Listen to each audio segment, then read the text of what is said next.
Sí, molt bé, content pels 2 gols, sobretot per 3 punts.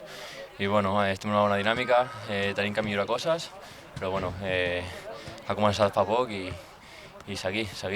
No, muy contento, la verdad. La verdad que la prioridad era que el equipo siguiese con la portería cero, que se ha conseguido.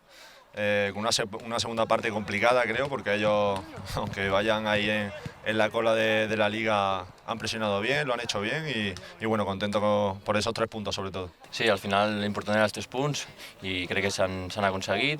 L'ho dit, tenim que millorar coses, però a poc anirem millorant-les i a seguir sumant i a seguir al camp de la Lliga. Sí, sí, lo importante es sumar de 3. Habrá partidos que lo sufran más, pero lo importante es seguir ahí arriba y que los demás te miren para arriba, no para abajo.